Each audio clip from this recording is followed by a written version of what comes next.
এর আগের দিন আমরা পড়েছিলাম ডেটাবেসের একটা ইন্ট্রোডাকশন আর ডেটাবেস স্কিমা আর বিভিন্ন ধরনের ল্যাঙ্গুয়েজ ডেটাবেসের, অর্থাৎ ডিডিএল ডেটা ডেফিনেশন ল্যাঙ্গুয়েজ,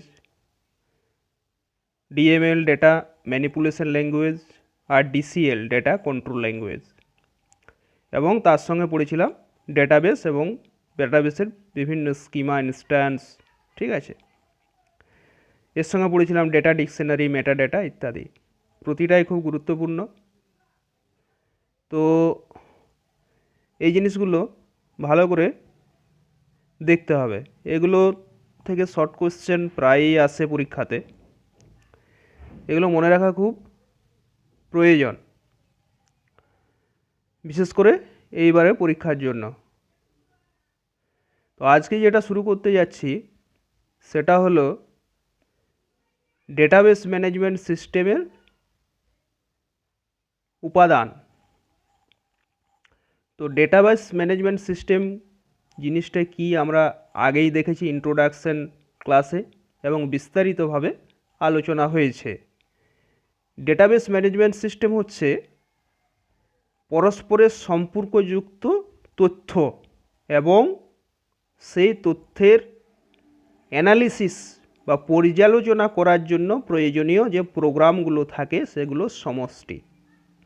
অর্থাৎ ডেটাবেস ম্যানেজমেন্ট সিস্টেম হচ্ছে কোনো ডেটাবেস নয়, এটা একটা সম্মিলিত সফটওয়্যার বা প্রোগ্রাম, খুব বড় ধরনের সফটওয়্যার বা প্রোগ্রাম, ঠিক আছে। তাহলে ডেটাবেস ম্যানেজমেন্ট সিস্টেমের প্রাথমিক লক্ষ্য ডেটাবেসের তথ্যগুলি সংরক্ষণ সহজতর করা, মানে যে ডেটাবেসে যে তথ্যগুলো রাখবো সেগুলোর সংরক্ষণ অর্থাৎ স্টোর, সেগুলোকে ইজি করা, সহজ করা এবং তার ব্যবহারে সহায়তা প্রদান করা। মানে কিভাবে ব্যবহার করব এবং ব্যবহারের যে পদ্ধতিটা সেটা খুব ইজি বা সহজ হওয়া দরকার ইউজারের কাছে। তাহলে প্রকৃতপক্ষে আমি আগেই বললাম ডেটাবেস ম্যানেজমেন্ট সিস্টেম কোনো ডেটাবেস নয়, এটা একটা সফটওয়্যার বা প্রোগ্রাম। এখন অনেক ডেটাবেস ম্যানেজমেন্ট সিস্টেম ব্যবহার করা হয় কম্পিউটারে, যেমন আগে ব্যবহার হতো ডিবেস, ফক্সপ্রো, আর এখন আমরা আমাদের সিলেবাসও আছে মাইক্রোসফট এক্সেস, ঠিক আছে, এইগুলো। তো ডেটাবেস সিস্টেমের কাজ কি, এ কী কাজ করে? ডেটাবেসের জন্য প্রয়োজনীয় টেবিল তৈরি করে এবং সেই টেবিলে ডেটা এন্ট্রি ব্যবস্থা করে। আমি এর আগে পড়িয়েছি DDL statement, data definition language, যার দ্বারা এসকিউএলের স্ট্রাকচার কোয়ারি ল্যাঙ্গুয়েজের কয়েকটা স্টেটমেন্ট, সেই স্টেটমেন্টের সাহায্যে ডেটাবেসের টেবিল তৈরি করা যায় ক্রিয়েট টেবিল স্টেটমেন্ট দিয়ে, আর সেই টেবিলে ডেটা এন্ট্রি করা যায় ইনসার্ট ইনটু ভ্যালুজ, ঠিক আছে। তাহলে এটা একটা ডিবিএমএসের অন্যতম প্রধান কাজ। টেবিলগুলোকে পরস্পরের সঙ্গে সম্পর্কযুক্ত রাখা, একটা টেবিলের সঙ্গে আরেকটা টেবিলকে রিলেটেড রাখে, সম্পর্কযুক্ত রাখে। কিভাবে সম্পর্কযুক্ত রাখে না, কোনো একটা ফিল্ডের মাধ্যমে, এক বা একাধিক ফিল্ডের মাধ্যমে পরস্পর সম্পর্কযুক্ত থাকে। টেবিলের ডেটা এডিট করা মানে কোনো কিছু ভুল হলে সেগুলোকে কারেকশন করা এবং নতুন করে ডেটার এন্ট্রি করা, এগুলো হচ্ছে এডিট করা। বিভিন্ন টেবিল থেকে দ্রুত প্রয়োজনীয় ইনফরমেশন খুঁজে বার করা, যেগুলো আমাদের খুব প্রয়োজনীয় ইনফরমেশন খুব তাড়াতাড়ি খুঁজে বার করতে হবে, সেগুলো খুঁজে বার করতে ডিবিএমএস সহায়তা করে। একসঙ্গে অনেক ব্যবহারকারীকে ডেটা ব্যবহার করার সুবিধা প্রদান করে। একটা ডেটাবেসকে, বিশাল বড় ডেটাবেসকে একসঙ্গে অনেক ব্যবহারকারী ব্যবহার করতে পারে। যেমন ফর এক্সাম্পল আমি একটা উদাহরণ দিই, আমাদের যখন মাধ্যমিক বা উচ্চ মাধ্যমিকের পরীক্ষার রেজাল্ট বেরোয় তখন আমরা কোথা থেকে রেজাল্টটা পাই? অনলাইনে। সমস্ত স্টুডেন্টের নাম, roll number, marks, pass fail, এরকম একটা বিশাল বড় ডেটাবেসে টেবিল আকারে স্টোর থাকে একটা কোনো বড় সার্ভার কম্পিউটারে। সেইখান থেকে আমরা প্রত্যেকেই নিজের নিজের রোল নাম্বার ইত্যাদি যে ক্রেডেনশিয়ালসগুলো সেগুলো দিয়ে কিন্তু আমরা প্রত্যেকেই নিজের রেজাল্ট দেখতে পাই। তার মানে একসঙ্গে একটা ডেটাবেসকে অনেক ইউজার, অনেক ব্যবহারকারী একসঙ্গে ব্যবহার করতে পারে। এটা ডেটাবেস ম্যানেজমেন্ট সিস্টেমের একটা বড় কাজ। ডেটাকে সুরক্ষিত রাখার ব্যবস্থা করা, ডেটা সুরক্ষিত যাতে রাখে, অন্য কেউ ডেটা যাতে হ্যাক করে নিতে না পারে বা চুরি করে নিতে না পারে বা ডিলিট করে দিতে না পারে বা এডিট করে দিতে না পারে, সেগুলো ডেটাবেস ম্যানেজমেন্ট সিস্টেম কিন্তু খেয়াল রাখে। আচ্ছা, এরবারে আমরা আসব ডেটাবেস ম্যানেজমেন্ট সিস্টেমের উপাদান। উপাদান বলতে কি বোঝায়? যে কোনো সিস্টেম বা যে কোনো জিনিস কিছু র মেটেরিয়ালস দিয়ে তৈরি, কিছু উপাদান দিয়ে তৈরি, ঠিক আছে? তাহলে সেই ছোট ছোট উপাদানগুলো নিয়ে একটা বৃহৎ সিস্টেম বা যে কোনো বস্তু তৈরি হয়। তাহলে সেই ছোট ছোট জিনিসগুলোকেই বলা হচ্ছে উপাদান। এক্ষেত্রেও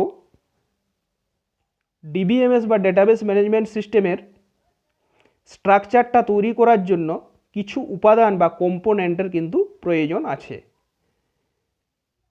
প্রধান প্রধান যে উপাদানগুলো সেগুলো নিয়ে আমরা এখানে ডিসকাস করব বা আলোচনা করব। দেখো, প্রথমেই যেটার নাম করতে হয় সেটা হচ্ছে ডেটাবেস অ্যাডমিনিস্ট্রেটর। ডেটাবেস অ্যাডমিনিস্ট্রেটর হচ্ছে একজন ব্যক্তি যে কেন্দ্রীয়ভাবে পুরো ডেটাবেস ম্যানেজমেন্ট সিস্টেমটাকে নিয়ন্ত্রণ করে। কেউ যদি ডিবিএমএসটাকে না নিয়ন্ত্রণ করে সেটাকে পরিচালনা করা কিছুতেই সম্ভব নয়। তাহলে যে ব্যক্তি কেন্দ্রীয়ভাবে নিয়ন্ত্রণ করে তাকে বলা হচ্ছে ডেটাবেস অ্যাডমিনিস্ট্রেটর। ডেটাবেস ম্যানেজমেন্ট সিস্টেমে ব্যবহৃত যে সমস্ত ডেটাবেসগুলো আছে ও তার সঙ্গে যুক্ত সমস্ত যে প্রোগ্রামগুলো আছে এইগুলোকে যে ব্যক্তি কেন্দ্রীয়ভাবে নিয়ন্ত্রণ করে তাকে বলা হয় ডেটাবেস অ্যাডমিনিস্ট্রেটর। আচ্ছা, ডেটাবেস অ্যাডমিনিস্ট্রেটরের মূল কাজ কি না? মূল কাজ হলো ডেটাবেস ম্যানেজমেন্ট সিস্টেমকে সঠিকভাবে বা যথাযথভাবে পরিচালনা করা।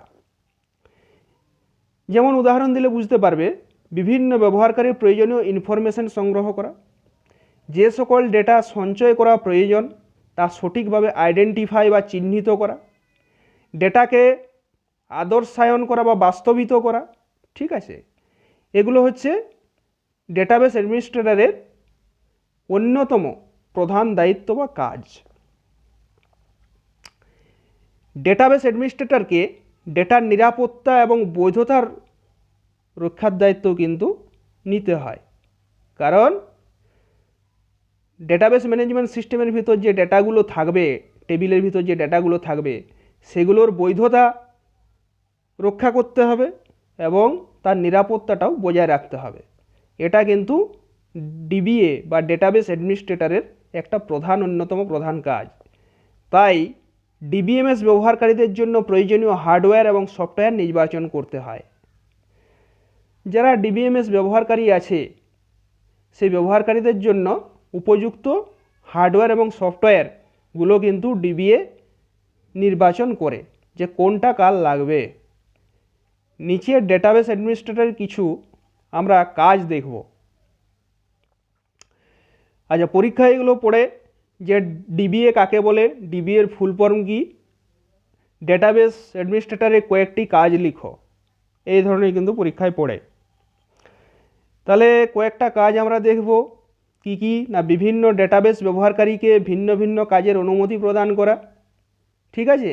পারমিশন দেয় কাজ করার। অনেক বড় ডেটাবেস, অনেকগুলো ডেটাবেস আছে, সব ডেটাবেস সব ব্যবহারকারীর জন্য নয়।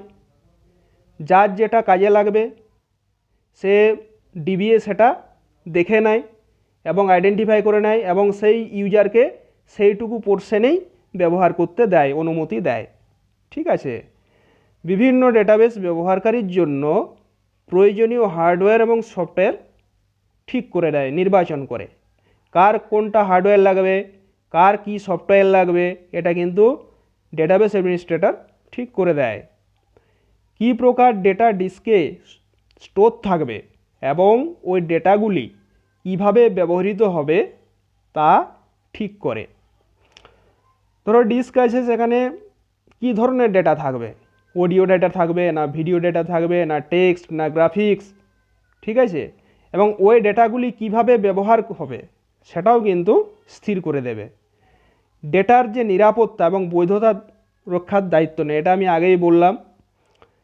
ডেটাবেস ব্যবহারকারীদের প্রয়োজনীয়তা উপলব্ধি করে সঞ্চিত ডেটার আদর্শায়ন, নিয়মিতভাবে ডেটাবেসের ব্যাকআপ নেওয়া, ডিস্কে প্রয়োজনীয় স্থান খালি করা এবং ডেটাবেসের যাবতীয় কাজ তত্ত্বাবধান করাই ডেটাবেস অ্যাডমিনিস্ট্রেটরের কাজ।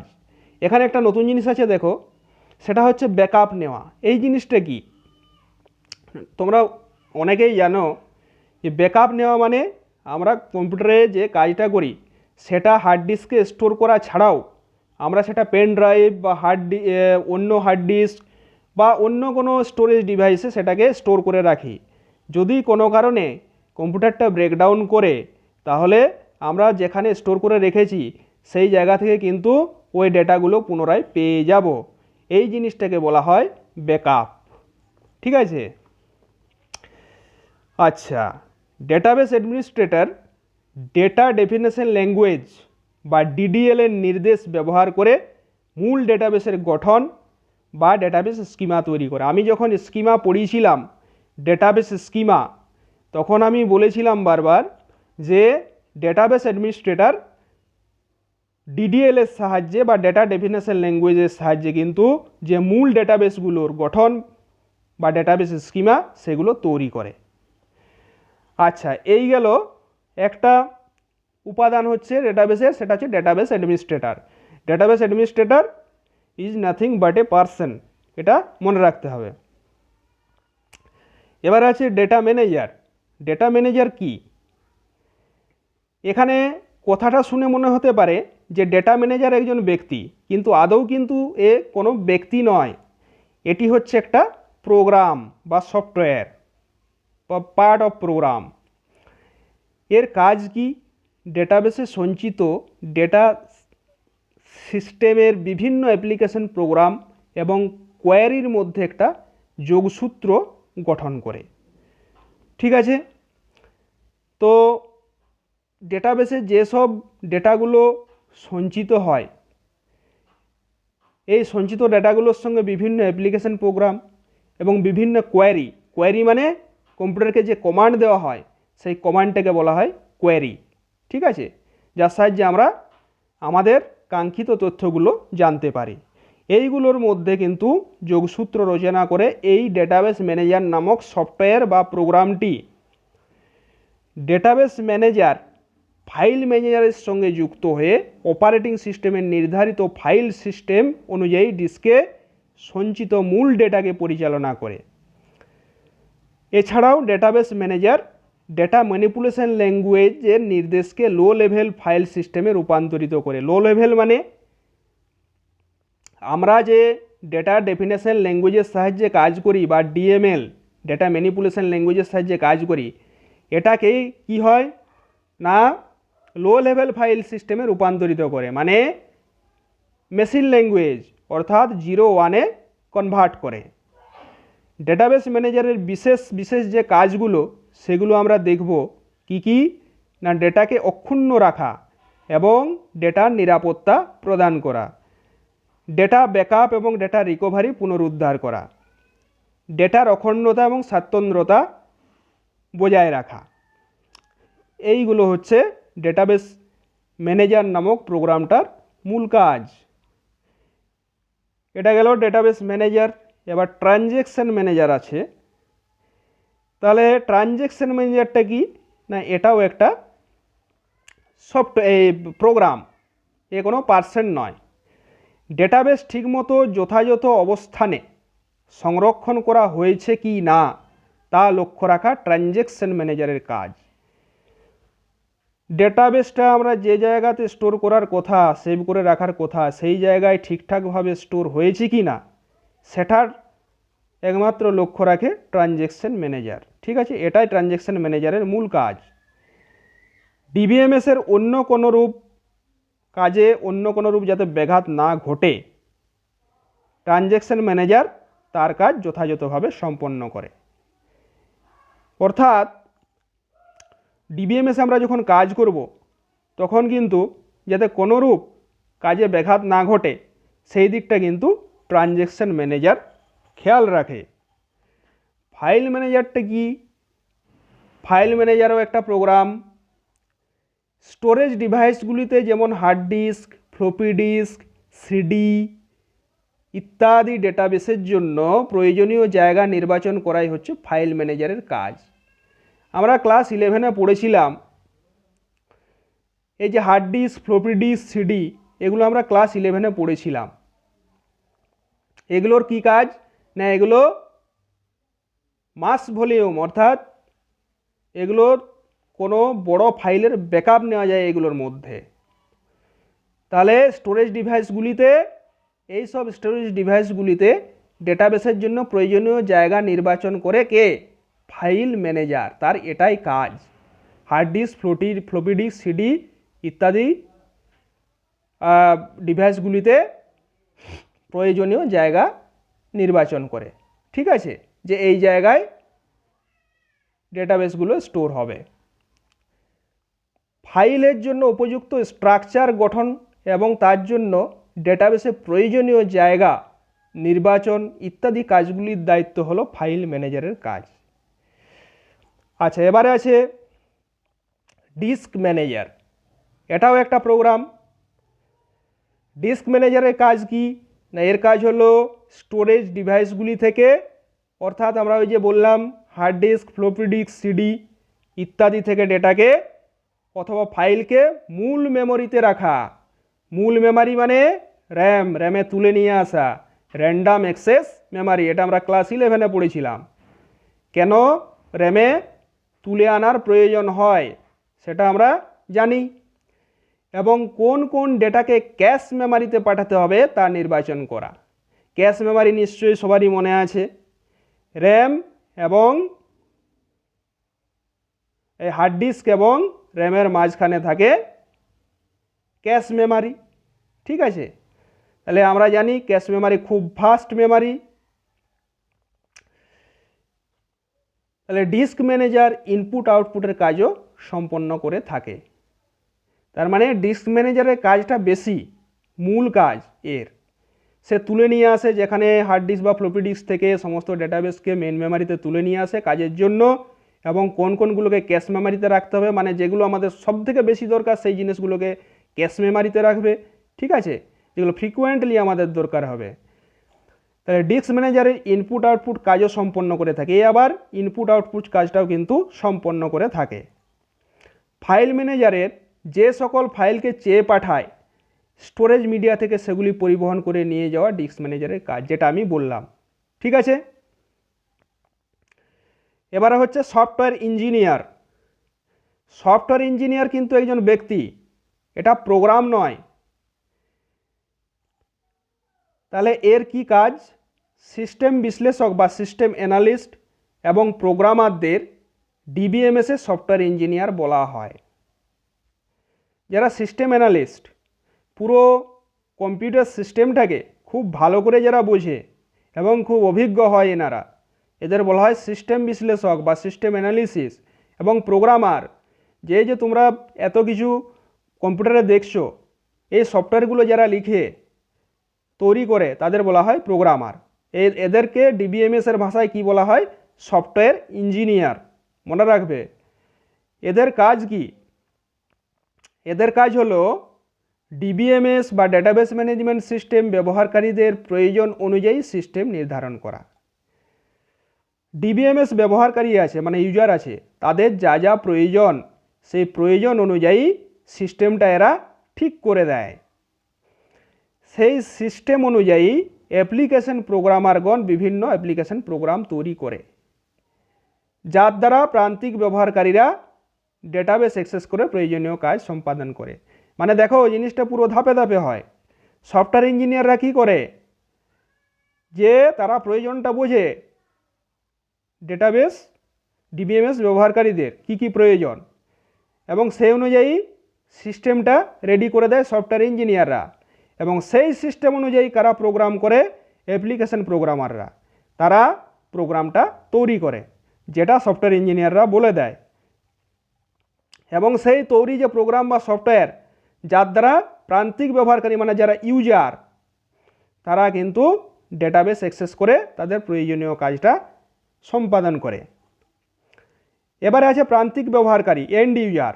এন্ড ইউজার মানে এই যে আমরা হচ্ছি এন্ড ইউজার, আমরা ডেটাবেসের ভিতরের কিছুই জানি না কিন্তু ব্যবহারটা জানি, আমরাই হচ্ছি এন্ড ইউজার। যাদের জন্য এই ডিবিএমএস প্রস্তুত করা হয় সিস্টেমের শেষ প্রান্তে এরাই অবস্থান করে। অর্থাৎ যেরকম চাহিদা অনুযায়ী সফটওয়্যার ইঞ্জিনিয়ার, সিস্টেম অ্যানালিস্ট, প্রোগ্রামাররা তৈরি করে। কাদের জন্য?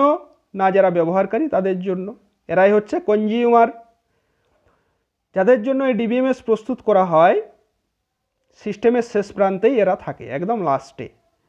প্রান্তিক ব্যবহারকারী হলো সেই সকল ব্যক্তি যারা নিজেদের কাজের জন্য ডেটাবেস অ্যাক্সেস করে, অর্থাৎ ডেটাবেসে প্রবেশ করে কোয়ারি, টেবিল, রিপোর্ট প্রস্তুতির মাধ্যমে নিজেদের প্রয়োজন সম্পন্ন করে। এই এন্ড ইউজার তোমরা প্রায়ই দেখে থাকবে বাস্তবে, সেটা হচ্ছে স্কুলে দেখবে ক্লার্করা এন্ড ইউজার ডেটাবেস নিয়ে কাজ করছে।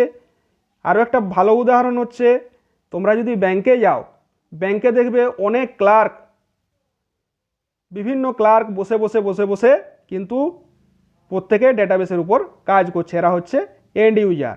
আরও কোনো সরকারি বা বেসরকারি সংস্থায় গেলে তোমরা দেখতে পাবে অনেক এন্ড ইউজার বিভিন্ন কাজের জন্য ডেটাবেস ব্যবহার করছে। তাহলে এই গেল ডিবিএমএসের উপাদান। তাহলে ডিবিএমএসের উপাদানগুলো কি কি? না, প্রথমেই আমরা দেখেছি যে ডেটাবেস অ্যাডমিনিস্ট্রেটর, তারপরে ডেটাবেস ম্যানেজার নামক একটা প্রোগ্রাম, তারপর ট্রানজ্যাকশন ম্যানেজার নামক একটা প্রোগ্রাম, তারপর ফাইল ম্যানেজার নামক একটা প্রোগ্রাম, ডিস্ক ম্যানেজার নামক একটা প্রোগ্রাম, তারপরে আছে সফটওয়্যার ইঞ্জিনিয়ার যারা তৈরি করে, ঠিক আছে, সিস্টেমটা, তারপরে প্রান্তিক ব্যবহারকারী মানে এন্ড ইউজাররা। এই হলো ডিবিএমএসের উপাদান। এর পরের ক্লাসে আমরা পড়াবো ডেটাবেস মডেল। তাহলে তোমরা এগুলো ভালো করে দেখবে। আজ এই পর্যন্তই পড়ানো হলো, ঠিক আছে? তো ওকে।